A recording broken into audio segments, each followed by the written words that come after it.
Happy New Year, all, and welcome back to Night TV. I hope you guys are doing all right. I'm back with another episode of Murder on the Move. But before I get to that episode, I got a few things that I need to say. If you watched my 2021 wrap-up, then you know I am making some changes on this channel. I'm making some major renovations. With that being said, you know, there's always something that's being brought to my attention as far as this YouTube thing. And I want people to know that this is not going to be your average channel. As I stated in my description, this is a multifaceted channel. Meaning I'm not going to just talk about murder. I'm not going to just talk about mystery. It's not going to be about true crime. It's just a smorgasbord of things. Whatever I feel like I want to do that day, that's what it's going to be. A lot of people get tired of the same old true crime documentaries, tired of the same old serial killer documentaries. And here's a comment proving that.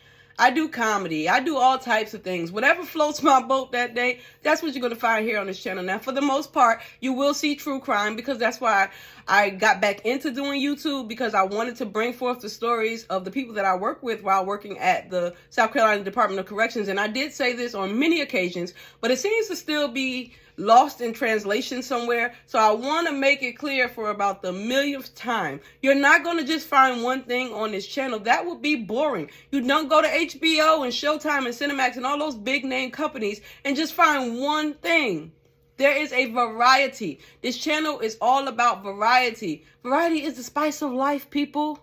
So if you feel like I'm all over the place, if you feel like I'm not just focused on one genre, one little area of entertainment, then this is not the right place for you to be. I cannot stress that enough. I am so grateful for my viewers. I am so grateful for the people who take time to comment, to like, to share, to subscribe, to tell somebody about it. I'm grateful for all of that. I'm even grateful for the haters because it just pushes me further on into destiny. I'm not going to tell you that this channel is humongous, but it does have potential for growth, and it's going to grow. And I'm going to keep at it. I'm going to stick at it. So you're going to see a lot from me. You're going to see a lot of different things that you probably won't see on your average true crime YouTuber's channel. They want to stick to one thing. I don't.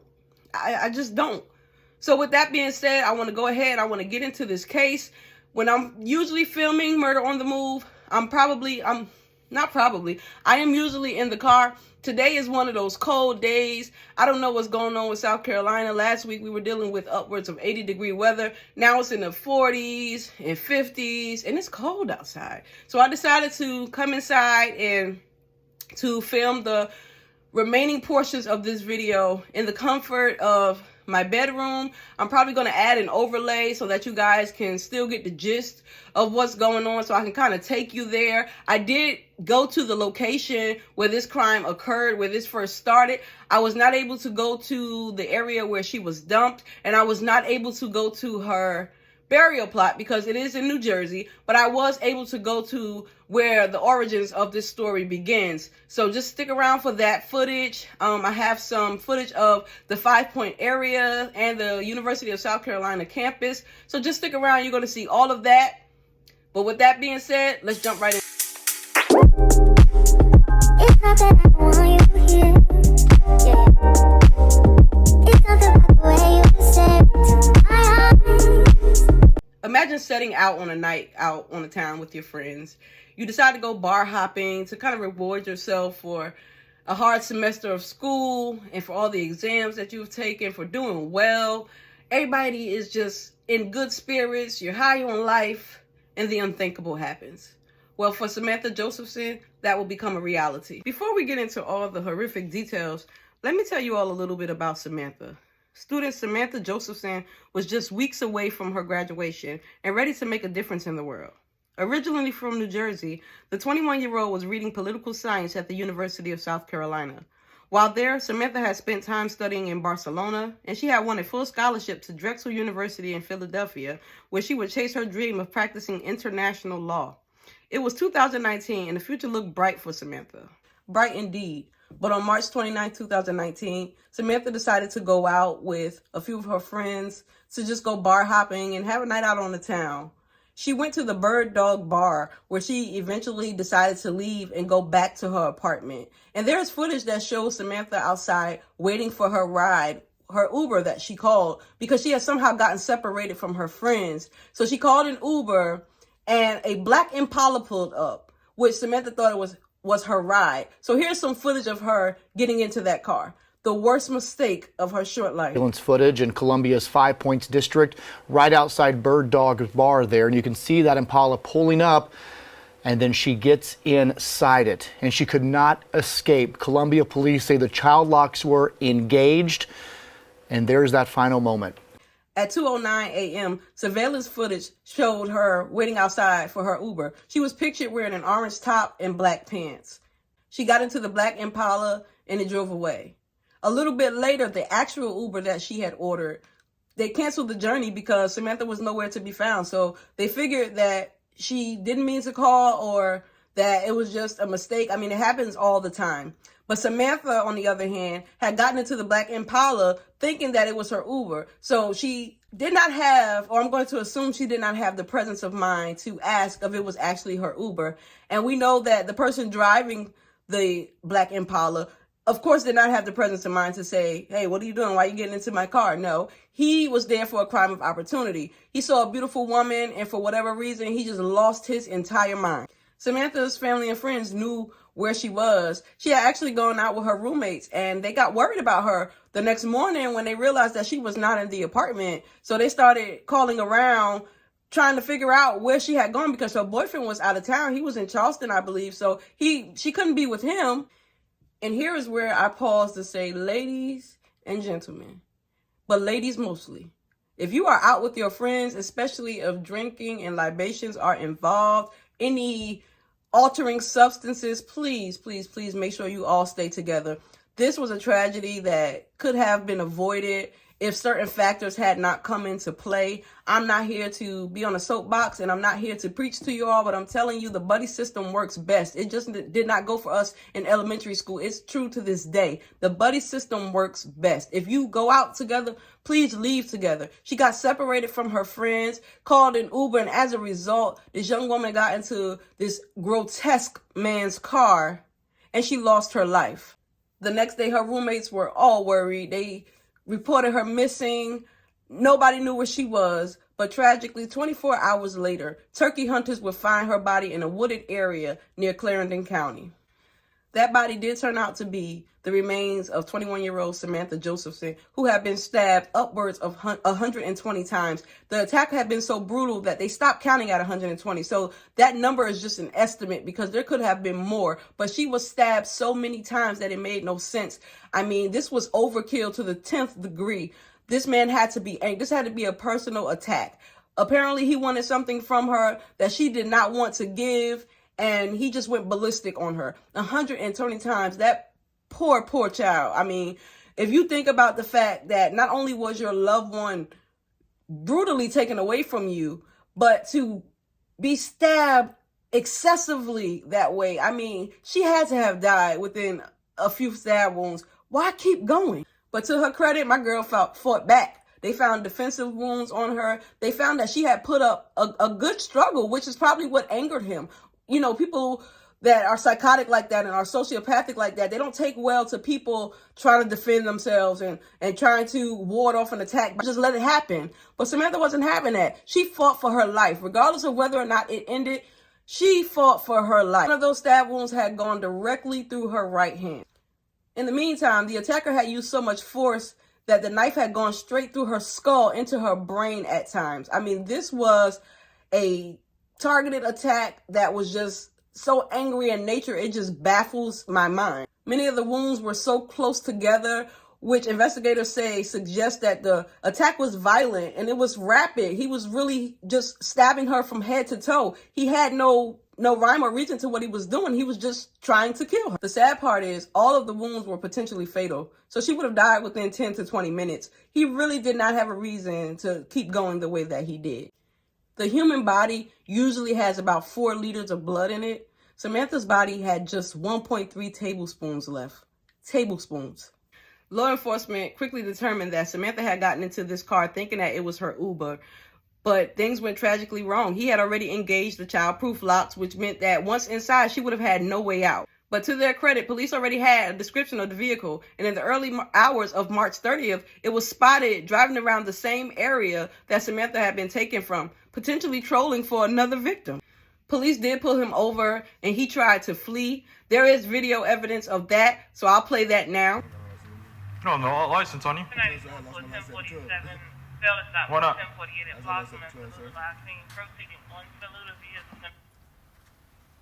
Is that the hoodie you were describing? It is. And then the bandana underneath? All right, man. Who's smoking the marijuana? I had smoked some earlier, sir, when I was at home. All right. All right, man. You're going to have to step on out, man.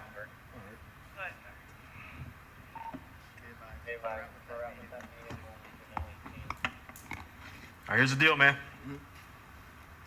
I pulled your car over because it matches the suspect. Get your hand in your pocket. What are you, crazy? Get over here. Hey, get over here. Go and run. Hey, I'm going to release the dog. Sweatpants, gray sweatshirt.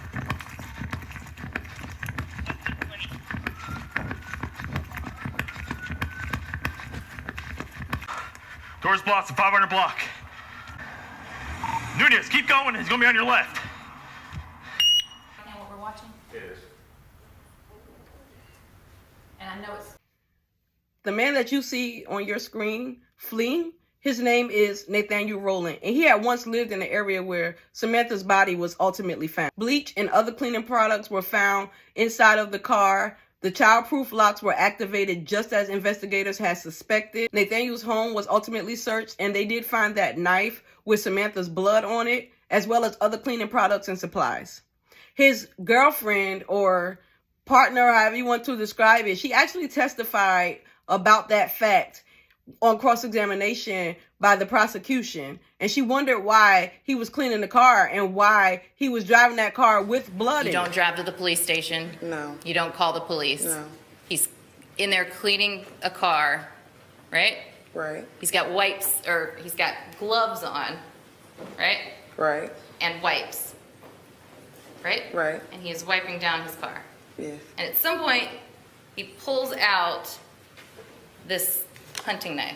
Right. The picture we saw here, this multi-tool, right? Right. And you say he begins cleaning that. Right. Where does he pull it out from? The pocket in the side of the door, On the passenger side. on the passenger side. Passenger side. And you said you've seen it before. Right. He had it, pulled it out and showed it to you for But whatever it wasn't reason. open. Wasn't open. Rowland, who was 24 at the time, had been arrested the previous year for attempting to rob a woman. He had also kidnapped her, and the victim stated that he tried to make her withdraw cash at an ATM. The case garnered national attention, including highlighting the need for stricter taxi laws wherein riders will be more cognizant of the cars that they're getting in, as well as taxis having a clear display stating what they are. Samantha's death actually brought about changes in South Carolina regarding that very thing. And I have people who are near and dear to me who drive for Uber, who drive for Lyft, and they always, if I'm on the phone with them as they're taking a fare, I always hear them ask, is this a ride for such and such? And the person will have to verify before they get into the car, because you just don't know. I mean, there are other instances of crazy things happening with Uber drivers, and if I can find some of those articles, I'll go ahead and insert them here. I mean, you don't know, and it's not just Uber, it's not just Lyft. This world is crazy. But situations like this, especially regarding people who are inebriated, who are not in their normal state of mind, it is so imperative that we pay attention. It is so imperative that we do the group thing and stay together, because this man actually, he just grabbed an opportunity. It was probably a once in a lifetime thing. You know, this girl, she just walks out, gets into his car. He sees something he likes. He sees potential. Of course, he tried to rob her because her cell phone was found in his car when they actually impounded it.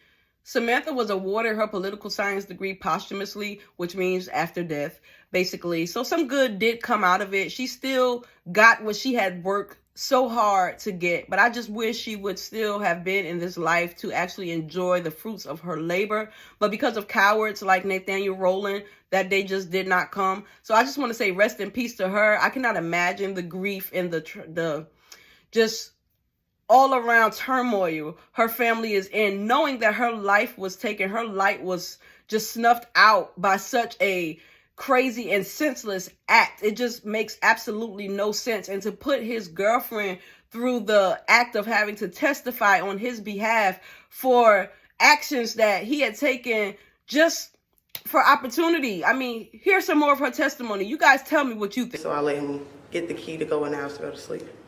Did you all talk about him being tired or sleepy? No, Okay. You just thought he was. the way he looked. And so you go to work. How did you get home if he A didn't show up? coworker brought me home.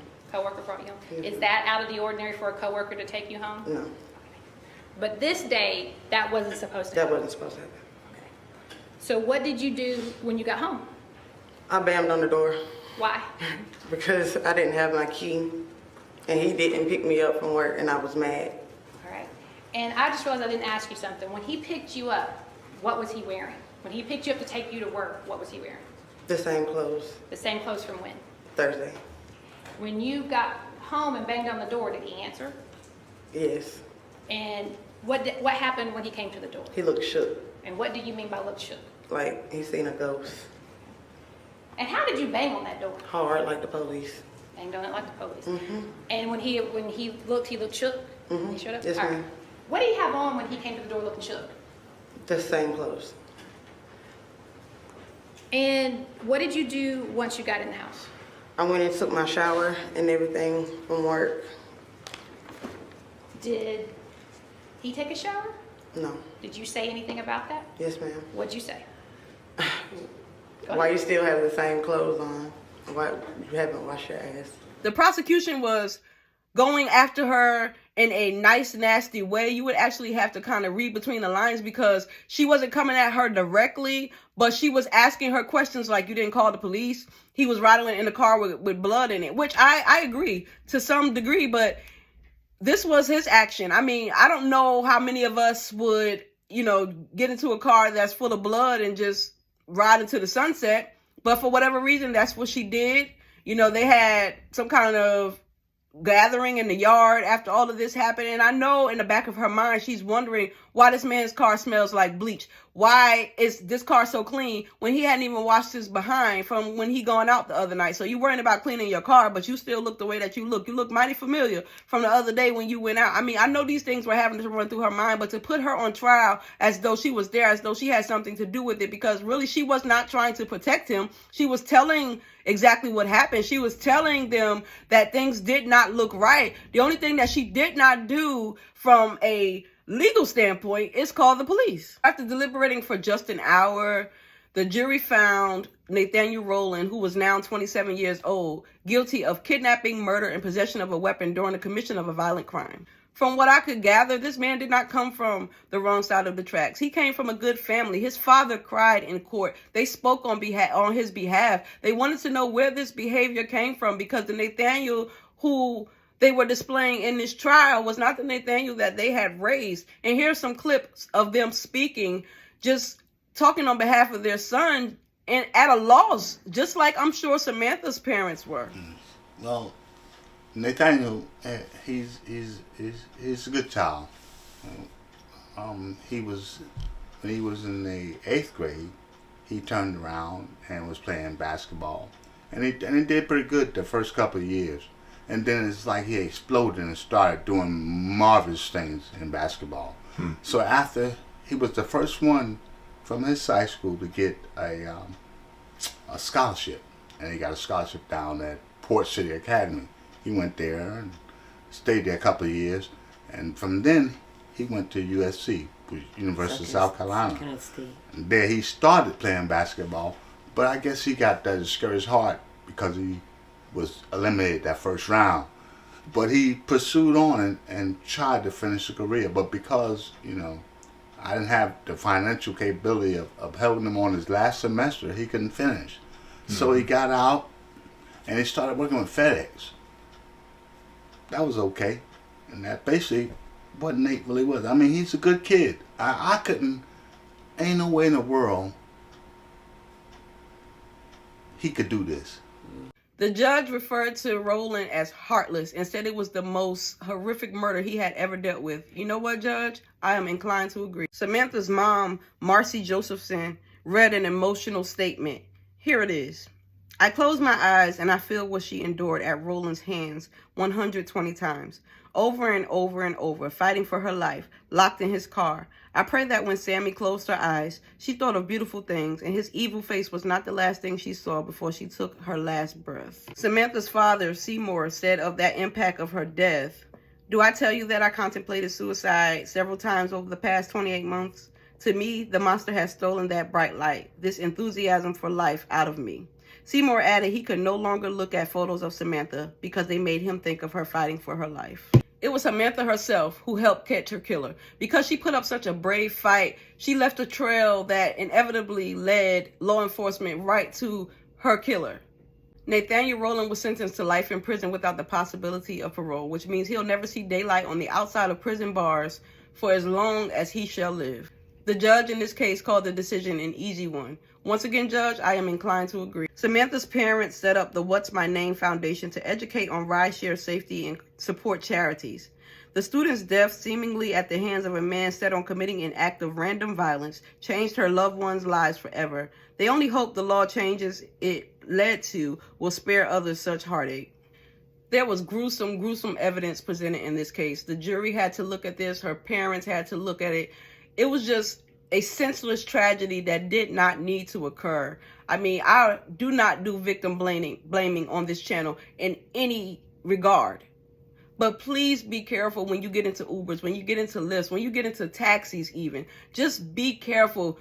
Always stay aware of your surroundings. Please be vigilant when you are downtown in these areas and you are just out on the town drinking outside of the comfort and the safety of your homes. It's a crazy world. This is not like it used to be. We are living in perilous times. We have been for a long time, but cases like this just remind us why it is so imperative to just be aware of your surroundings. Please do not drink to excess when you are out. Stay with your friends. Always have a designated driver. Make sure you are around someone who can look out for you, because I don't want to see another Samantha Josephson. I don't want to see another Nathaniel Rowland have the opportunity to grab a bright light off the street and to just snuff it out. This stuff it just has to stop. But I thank you guys for tuning into this episode of Murder on the Move. These cases are getting shorter, I know, but I promise to bring you guys some more longer videos. Also, Death on a Dirt Road is going to be back. I'm just trying to get everything laid out. In the meantime, in between time, while I have, the spare time, I'm out and about. I'm trying to find different murder locations in and around the state. My mom suggested that we venture out and do some high-profile cases outside of South Carolina. And at first I was against it because I wanted to keep the channel kind of geared toward this state. But I realized she is right. We're going to venture out. We're going to do big things with this channel. We're not just going to stay here in one place. We're going to let you guys see so much of the world and what is happening, and taking place all around us every day, because some of us believe that this stuff can't happen, that it only happens on TV, it only happens on the news, but when it becomes close to home, when you actually have to grapple with the fact that this stuff is closer than we think, then that's when it becomes real. But I'm going to end this video here. I'm going to say thank you for watching Night TV. I'm going to cue the outro now, and I'll see you in the next one.